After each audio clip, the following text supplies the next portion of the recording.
Okay, well, thank you very much, mga kababayan ko. How are you? How's things going on with you? And today it's Wednesday, April 2nd na tayo, ano? April 2nd na tayo. Ang dali talaga ang panahon.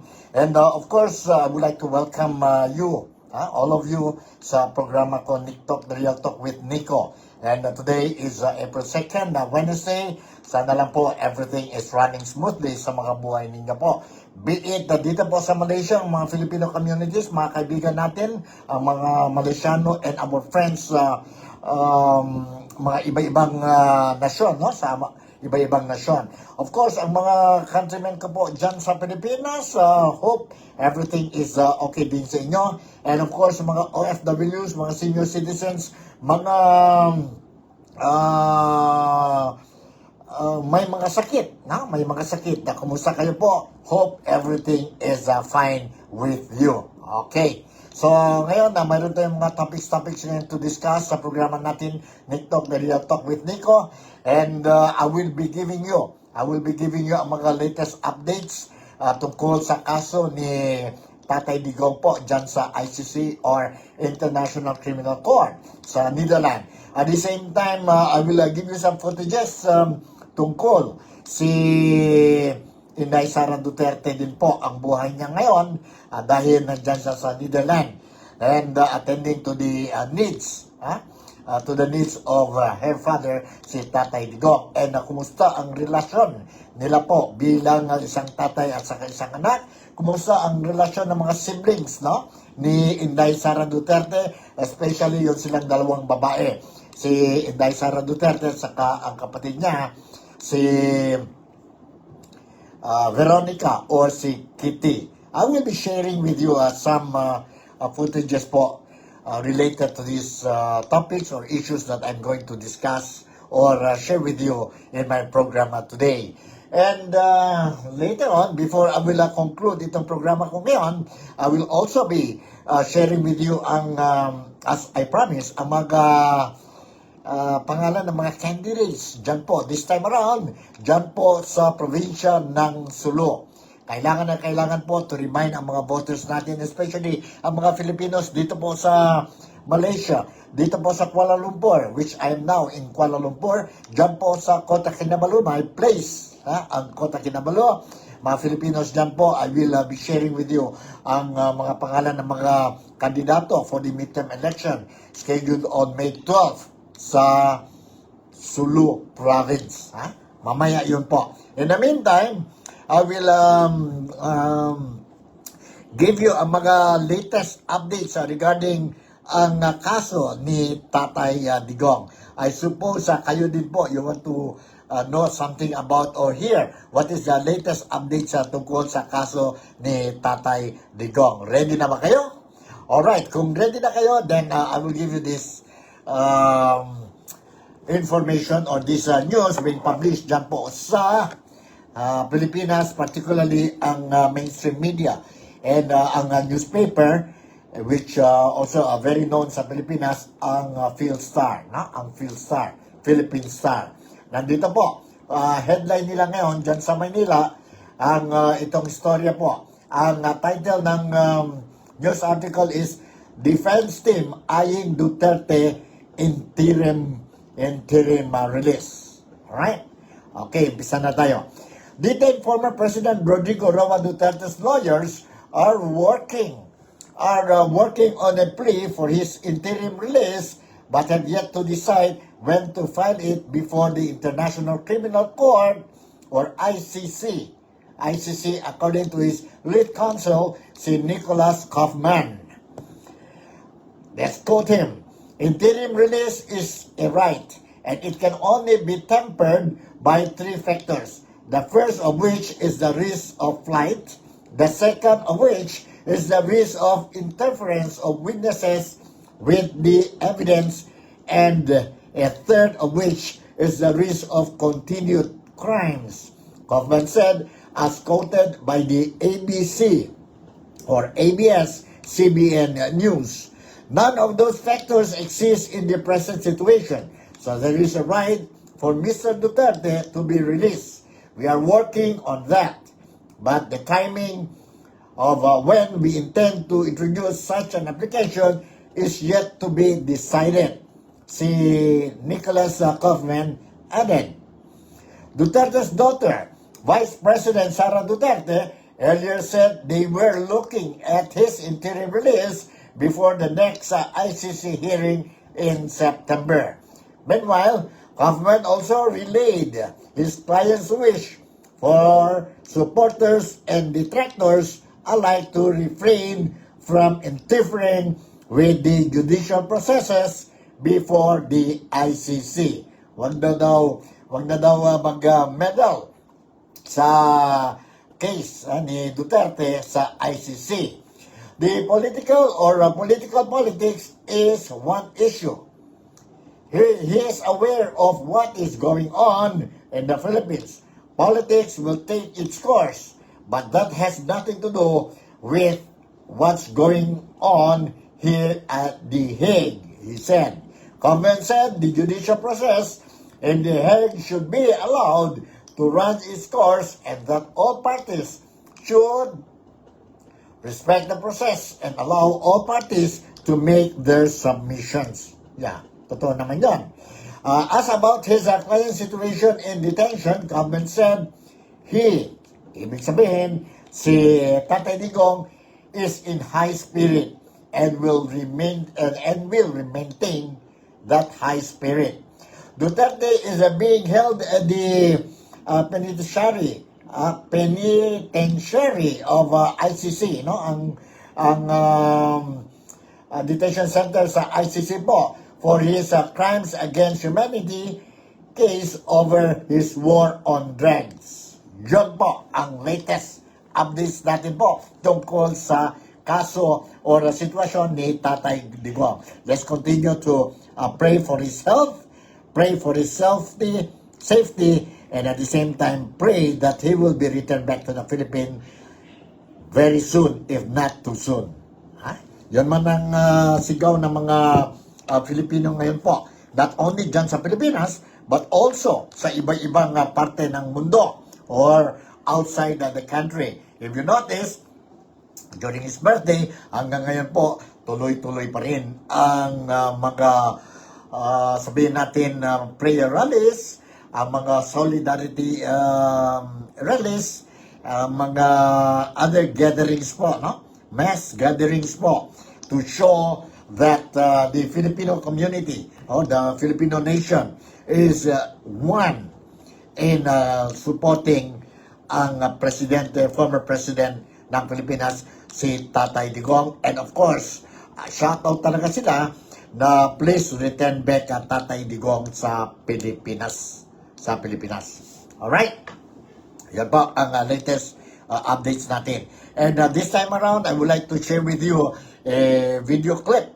Video clip po tungkol ang sitwasyon dyan po sa Netherlands or sa ICC detention center. Outside lang po, hindi sa loob kasi we cannot get any footages sa loob ng detention center where presently si Tatay Digong is being held dyan sa Netherlands. Nandito po, I will show you ang footage po, and this time around, siguro this will be for the first time po, no? You can see or you will see na si Inday Sara is together with her younger sister, si Veronica or si Kitty, kasi nandyan sila po dalawa sa Netherlands. The mother of Kitty, si ano man ang pangalan niya, si Elizabeth, si Elizabeth po nandyan din po sa, sabihin natin sa Netherlands, and visited ang husband niya po, si Tatay Digong po. But apparently, I was made to understand, and it was announced by not only by the mainstream media, but also by the social media po, that si nanay ni VP Sara, si Madam Elizabeth, she doesn't want to, yan na po, ang low profile siya, no? Low profile siya po, but she's very concerned about ang husband niya po, no? Ang tatay ni VP Sara. So, Okay, I will share with you itong footage, and this time around, ang footage, anong una ha? Ang report ba ito? Ang report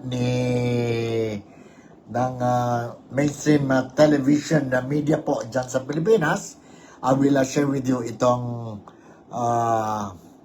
report. Itong report. Hold on, sandali ha. Wherein, siguro this is the footage, I forgot already. Siguro this is the footage wherein si Sara Duterte was thanking President Bongbong Marcos, no? Dahil itong what he did, ang administrasyon ni Bongbong Marcos, sending or handing over si Tatay Digong sa kustodiya ng ICC po. This level up ang relationship between Tatay Digong and VP Sara. Tatay Digong and VP Sara. So let's listen to this. Let's listen to this, ha? You hold on. Report muna. Yung report, I will share with you itong report muna, ha? And then we will go. I have also some footages wherein si Sara Duterte or VP Sara Duterte is expressing her feelings po. Her feelings. So in the meantime, ito muna. I will share with you this footage. Sandali, ha? Ito po. You hold on. You hold on po. Nandito. Ng pamilya Duterte sa kabila ng mga pagsubok na kanilang hinaharap. Dahil dito, nagpasalamat si Vice President Sara Duterte kay Pangulong Ferdinand Marcos Jr. sa naging papel nito sa kanilang muling pagkakalapit ng kanyang amang si dating Pangulong Rodrigo Duterte. Ibinahagi ni VP Sara kung paano sila nagkaroon ng pagkakataong mapalapit muli bilang mag-ama sa kabila ng mga pagsubok na kanilang pinagdaraanan. Aniya mas naging bukas ang kanilang komunikasyon tungkol sa pamilya at personal na buhay.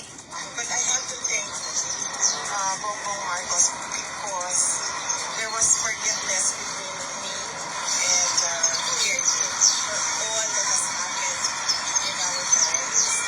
And we have a relationship, a father-daughter relationship, since we cannot discuss anything legal anymore because it is understood inside that only the lawyers can discuss legal matters with the former president. So we only discuss about family, and this is one of the longest meetings I have had with former president. Samantalang kinumpirma rin ni Veronica Kitty Duterte na masaya ang dating Pangulo dahil mas nagiging malapit ang loob ng bawat miyembro ng kanilang pamilya. Really happy to see us. As I have told him, the family has never been more united, not just with us siblings, but with everyone else in the family. So, happy to hear that. And not just us, sa mga supporters. Sinabi rin ni Kitty na plano ng iba pang mga anak ni FPRRD na bumisita sa kanya at kasalukuyan nang inaayos ang kanilang mga schedule. There are plans naman, we arrange this mag-aalis yung isa, may dadating na naman na isa. So, as of now, we are arranging all the dates since most of them are busy with the parents. Sa kasalukuyan, nasa The Hague, the Netherlands pa rin si VP Duterte kasama ang kanyang kapatid na si Kitty. Ngunit binanggit ng pangalawang Pangulo na may inaantay na lamang siyang isang dokumento bago siya bumalik sa Pilipinas. Jed Neresina. Alright, yan po ang media report ng GMA 7 sa online report nila po, news report nila this morning. And yun po, nakita natin po kung ang mga statements both ni Inday Sara Duterte at saka ang younger sister niya, si Veronica or si Kitty po. Now, narinig ninyo, sabi ni Inday Sara na he's also thankful to Bongbong Marcos for what happened also po because of that incident.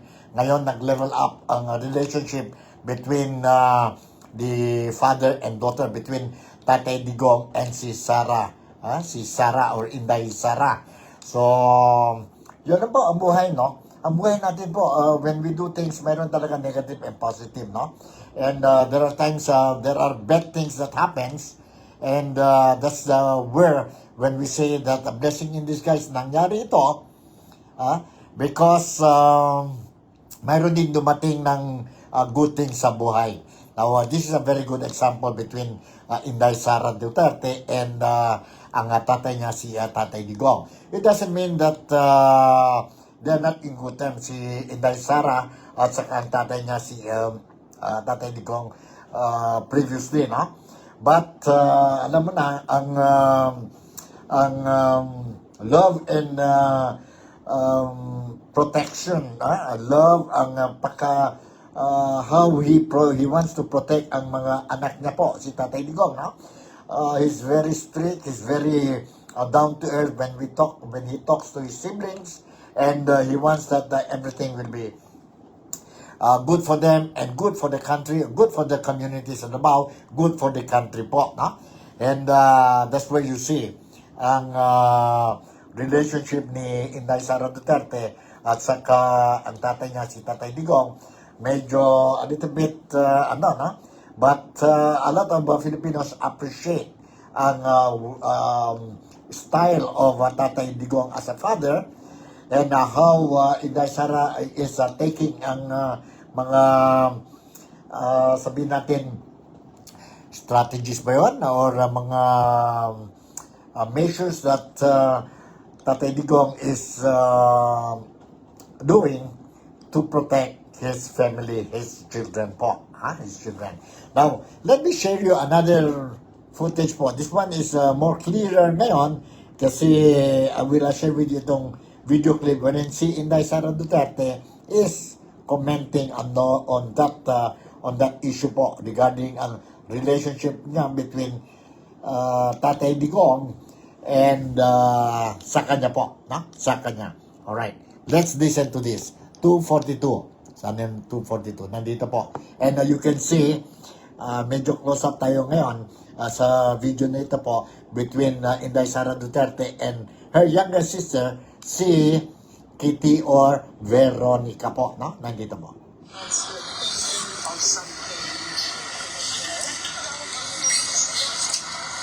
Ikaw muna. Or ako muna? Okay, ako muna. Sige. I'm happy. I think that I don't have the word right now. I only have happy, but it's the incorrect word to describe it. But blessed.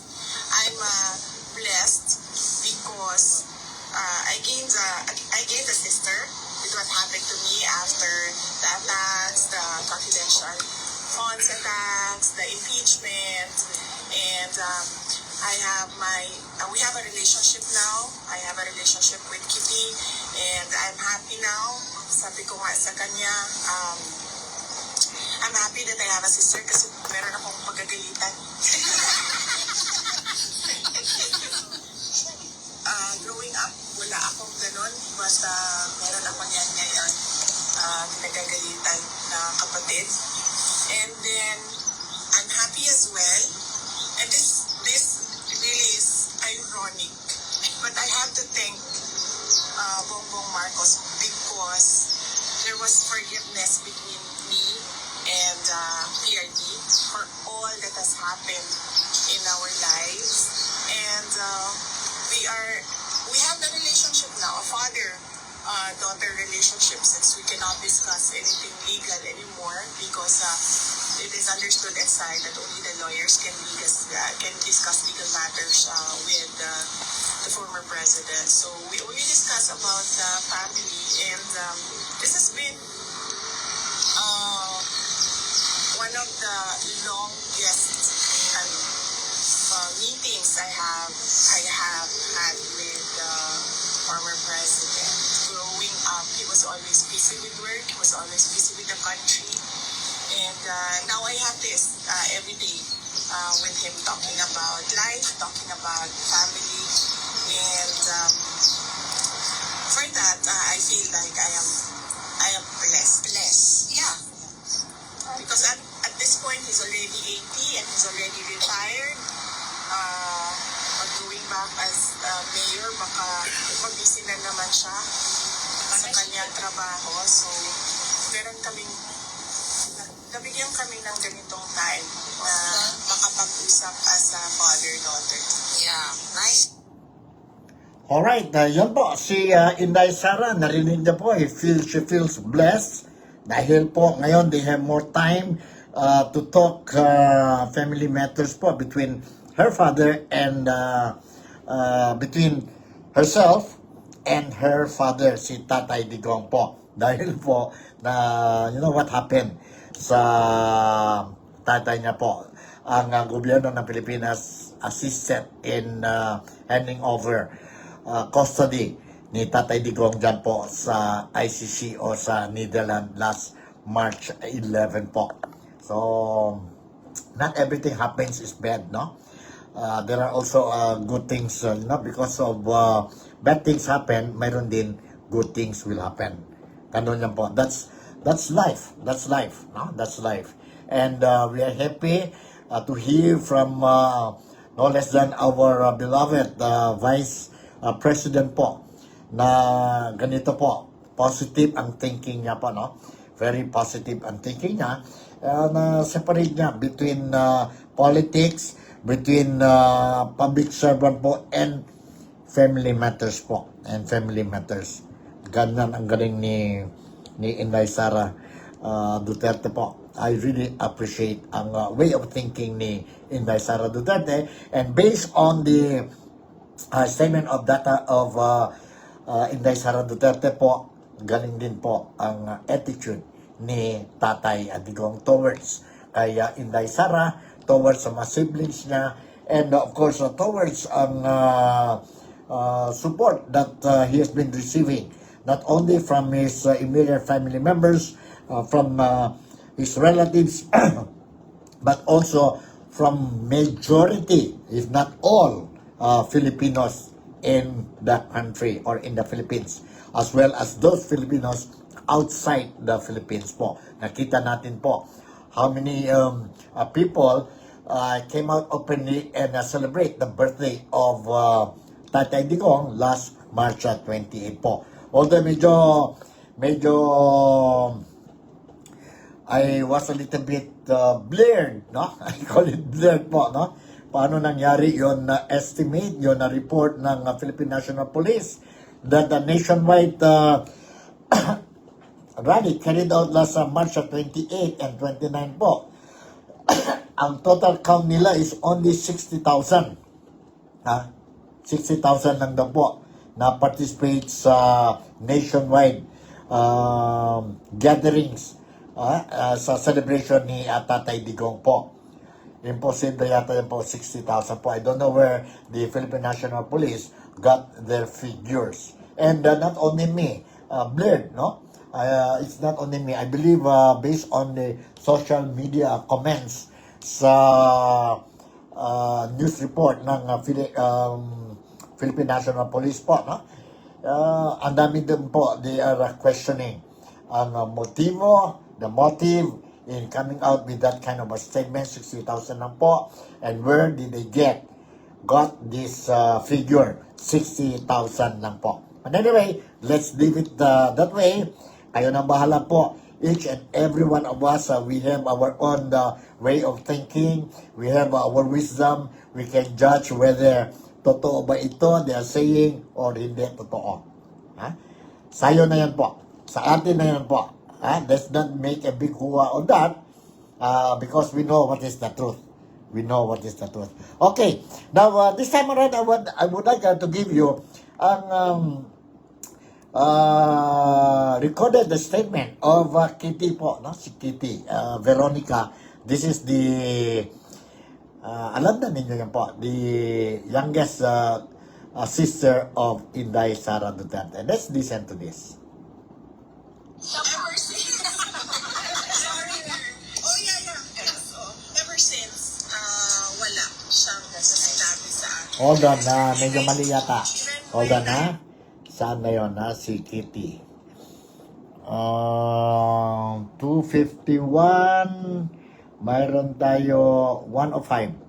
Saan na yun 105? 1051. Nandito si Kitty. Yes, as I have told, that the family has never been more united, not just with us siblings, but with everyone else in the family. So, just happy to hear that. And not just us, sa mga supporters. Yes. I told him of that. I told him that, especially on his birthday, there were people with speakers. They brought speakers and the microphone. They were singing a happy birthday song to him. He knows that, and he was very happy to hear that. And I told him of all the support everywhere in the world, from everywhere in the Philippines and everywhere in The buffet, Kim. The buffet for people. there is a small, hindi naman buffet, pero parang a small, may mga sa labas ng bahay niya in Davao City, the greenhouse. People were able to set up tents there para for the... Yes, I heard also. I was not able to see it, but I heard. And then may mga vitamins doon. There are snacks for people who want to stay there and watch over his house. So he's very happy and grateful to hear that. Alright, yun po, si Kitty, ang kapatid ni Inday Sara Duterte. Now, the next video clip that I want to share with you, si Inday Sara Duterte is saying something about itong release ng tatay niya, ni Tatay Digong. Let's listen to this. Ha? Hold on. Niya po gusto siyang ma-release kasi may sinasabi po yung palasyo. Let me quote, does it mean that we have to recognize that ICC has jurisdiction over the Philippines? I believe the family of the former President Duterte is asking and praying from the Supreme Court that the government should not cooperate with the ICC. So it means that if we will not cooperate with the ICC, even that prayer or even that manifestation of the ICC will not take cognizance of that regarding or relating to the request to have him released in the Philippines. With regard to the interim release, I do not know really, truly, honestly, I do not know what the steps are the lawyers are doing with regard to the interim release. But as I told you before, I fear for his life in the Philippines. But we follow what the client wants, what the President Duterte wants, and he wants to go home To the Philippines. Yes, and everyone wants him to go home to the Philippines, and the Buenos want him to go because they will be his mayor. Yes. For the next 3 years. But with regards to what the palace said, ma'am, yung sinasabi po nila na kapag yun po yung hihilingin, does this mean that we have to recognize the ICC, that it has jurisdiction over the Philippines? Wala na nga pong jurisdiction sila. Wala naman po kami hinihingi sa palace. We did not ask for the palace for anything. So, I don't know what they are talking about. Ma'am, I think the context po is kapag inirelease sa Pilipinas ang isang detainee, kailangan sumunod sa lahat ng kondisyon ng ICC, yung bansang pagdadalhan ng detainee po. And in this case, if he will be released to the Philippines, then they should follow all the conditions of the ICC. And in that case, this would mean parang nasa jurisdiction pa rin tayo ng ICC. Well, that is something that they have to think about. The administration has to think about what their next steps are. So, they should not ask the family, they should not ask the Filipino people on what their next steps are with regard to the talk on the return of former President Duterte to the Philippines. Maybe when they decided, if ever they will decide what their next steps are, if ever it is even discussed inside the halls of the palace, they can tell us what their plans are. The government intends to do with the return of President Duterte. Ma'am, on a different note. Alright, narinig na po. Yun po, si Inday Sara po regarding ang question thrown to her, no? Thrown to her by one of the local media dyan po sa Netherlands or dyan po outside ng detention center ng ICC. Mayroon pa isang question doon po. I managed to record also po and I'm going to share it with you now.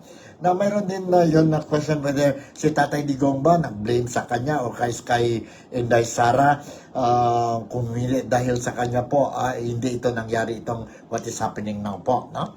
And ito ang sagot ni Inday Sara, ang Vice President natin po dyan sa Pilipinas. Let's listen to this. Hold on, Let's listen to this. Saan na yun? 108. Let's listen to this. Saan na yun? 108. 108 ba yun? Hold on, Ito yata 105? Is it 105 o 105, 1018. 1018. Ito yata. Hold on, Ito po, let's listen to this.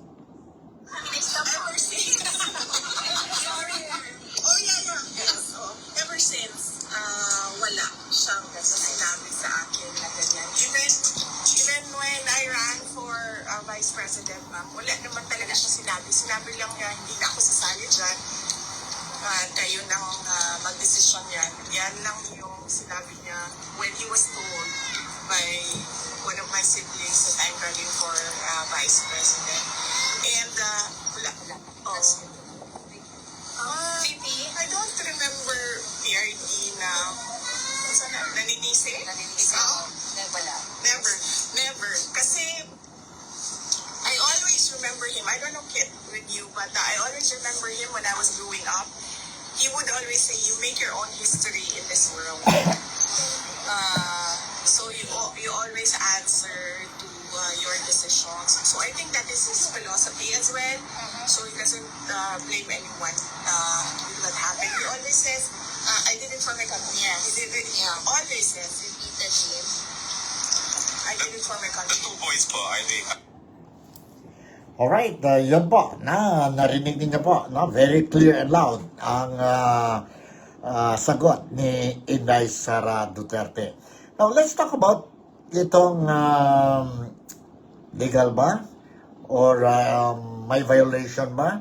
When Tatay Digong was handed over or flew to Netherlands and being handed over to the custody of the ICC.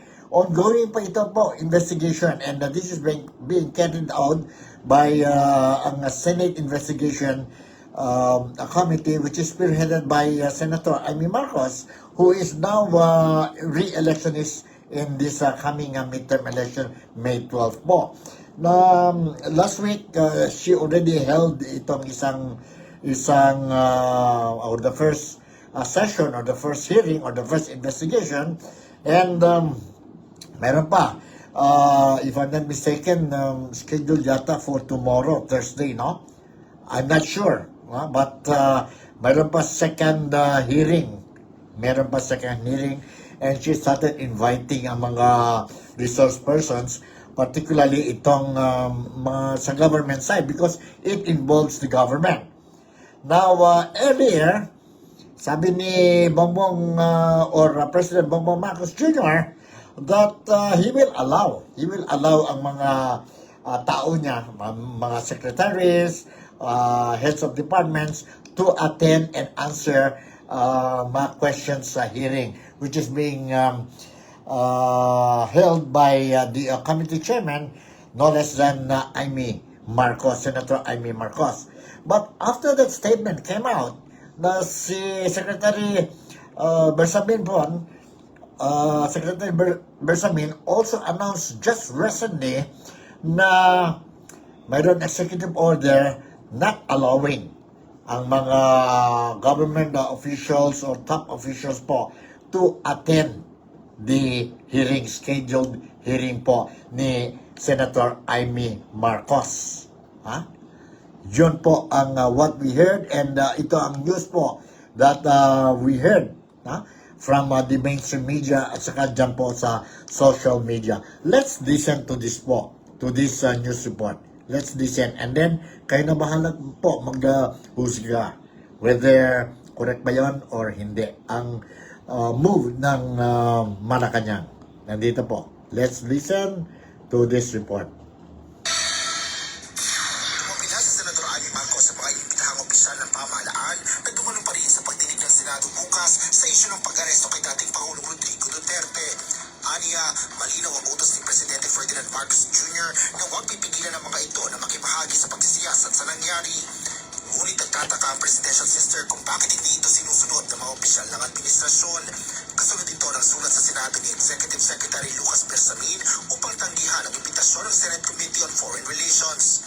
Nakita ko rin yung anunsyo ni Presidente Bongo na sabi niya hindi daw niya pipigilan ang sino man na lumahok doon sa hearing. Ngayon, nalilito ako, ba't hindi naman sinusundan yung Presidente? Eto na naman tayo. Iba yung pinalabas ng mga katibala, iba naman yung sinasabi ng Presidente. Sumunod naman kayo. Yun ang sinabi ng bossing, dapat sumunod at lahat kayo pumunta sa hearing. Naniniwala ang mababatas na marami pa silang kapag-hinawi sa issue. Nakasok pa rin ako dun sa sinabi ng Presidente na hindi daw pagbabawal. Pero liwanag ng sulat, bawal. Hindi sila aaten. Sa unang Senate hearing, dumating halos lahat ng mga opisyal ng pamahalaan, partikular na mga miyembro ng gabinete ni PBBM na may pangunahing partisipasyon sa pagpapadala kay Duterte sa The Hague. Asher Kadapan Jr. yun.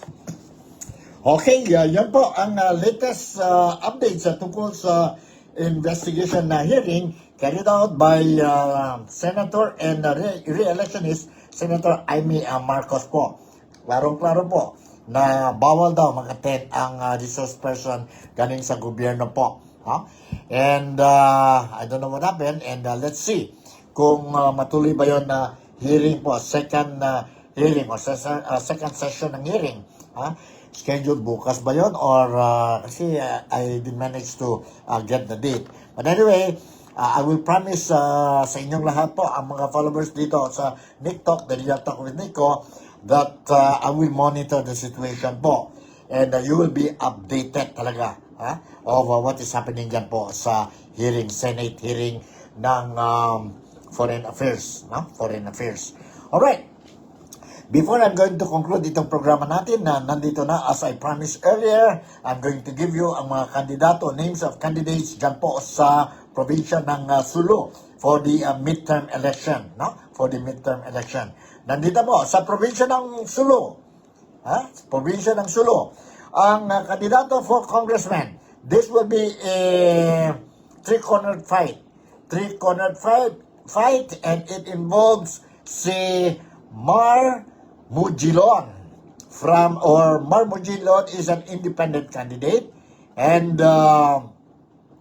next in line was Samir Tan, who belongs to Lakas, and the third aspirant is Ben Saudi Tulawi. So three-corner fight, we are talking about Mar Mujilon, Samir Tan, and Ben Saudi Tulawi for Congressman District 1. For Congressman District 2, sigurado na sigurado, winner na ito po kasi walang kalaban. No other than Congressman Munir Arbison.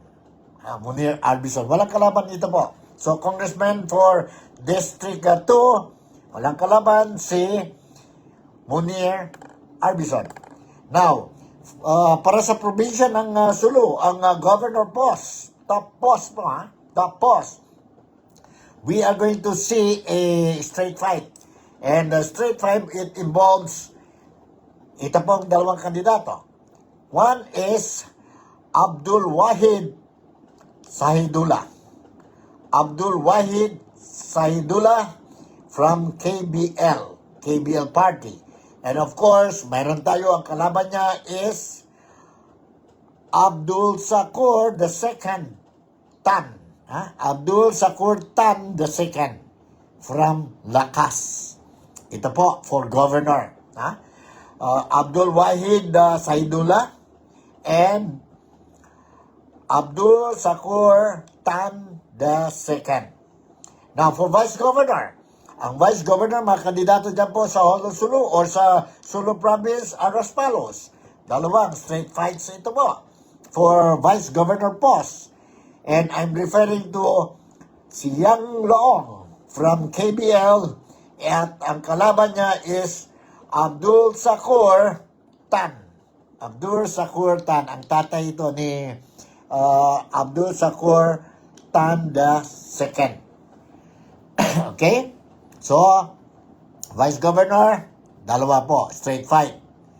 Now, for board members sa District 1. Board members sa District 1 sa Sulu Province, nandito po ang mga pangalan. Hajir Ijirani, Lovely Escudero or Escuerdo, Lovely Escuerdo. Mayroon tayo Faisal Jul, Norshida Karanain, Carmax, Marak,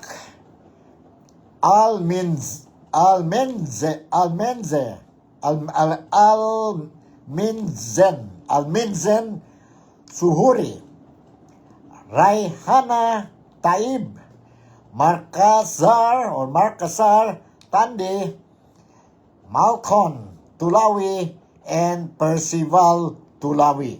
Once again, I will read the aspirants for board members sa Sulu. We have Hajir Ejirani, Lovely Escuerdo, Faisal Jul, Norshida Karanain, Marak, Alminzen, Suhari, Raihana Taib, Markazar Tandi, Malcon Tulawi, Percival Tulawi. Yan po ang District 1 board members. Mga kandidato. For District 2, board members are as follows. Si Alganarham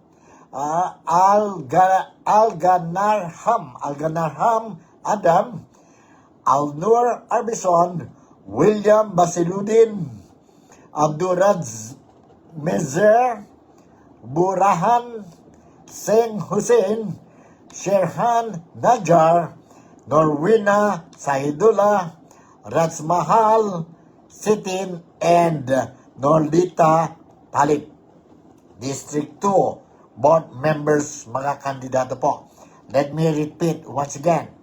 District 2 board members, aspiring to be board members of District 2, dyan po sa province of Sulu, we have Alganarham Adam, Alnur Arbison, William Basiludin,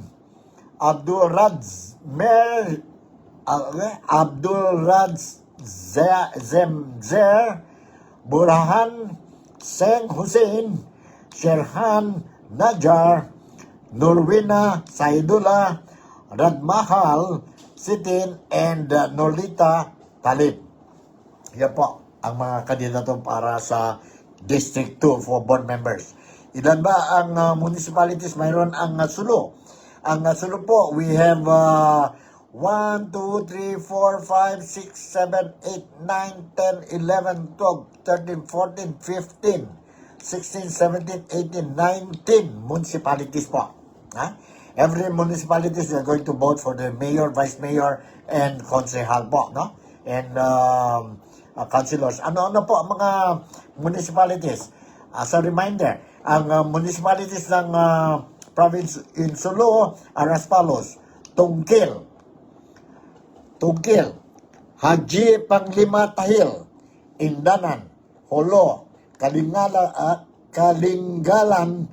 Kaluang, Lugos, Luok, Maimbong, Omar, Panamaw, Pandami, Panglima Estino, Pangutaran, Parang, Pata, Patikul, Sasi, Tadipaw, and Tapul. Yan po ang municipalities dyan po sa probinsya ng Sulu. Yan po ang mga kandidato ng probinsya ng Sulu from congressman, and meron tayo ang governor, vice governor, board members both for District 1 and District 2.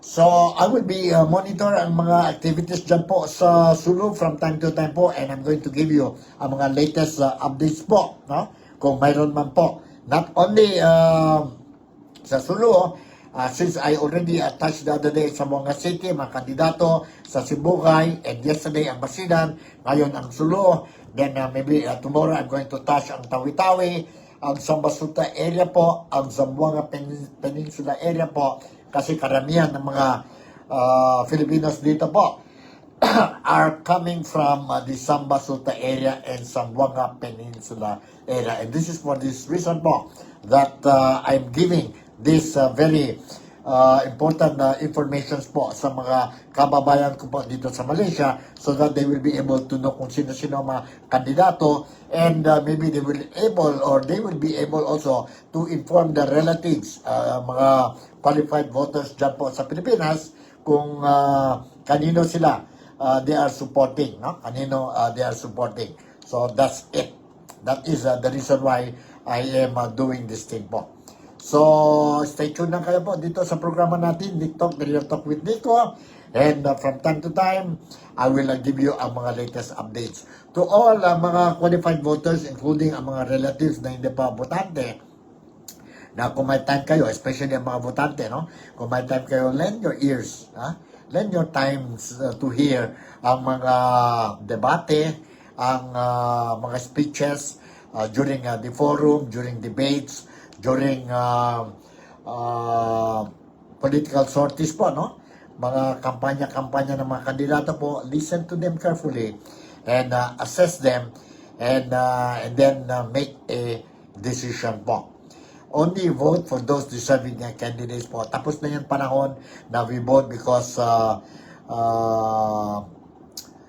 good looking, maganda, or pogi ang kandidato, or gwapa ang kandidata, or nagbigay ng mga t-shirt sa atin, nagbigay ng pagkain, nagbigay ng tubig, nagbigay ng kunting asistensya sa atin po during the campaign period.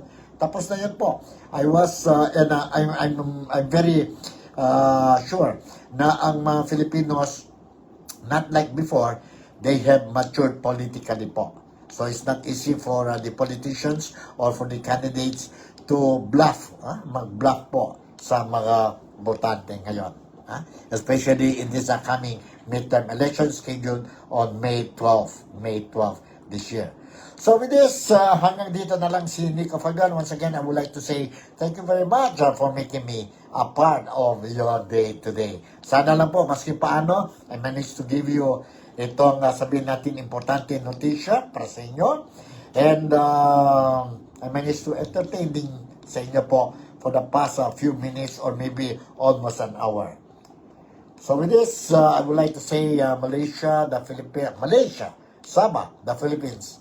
God bless us all. Let's pray for the Filipino nation. Let's pray for Tatay Digong. Let's pray for all the candidates. And let's pray for the Philippines to continue to develop, enjoy prosperous life ang mga Filipinos. Bye and see you tomorrow.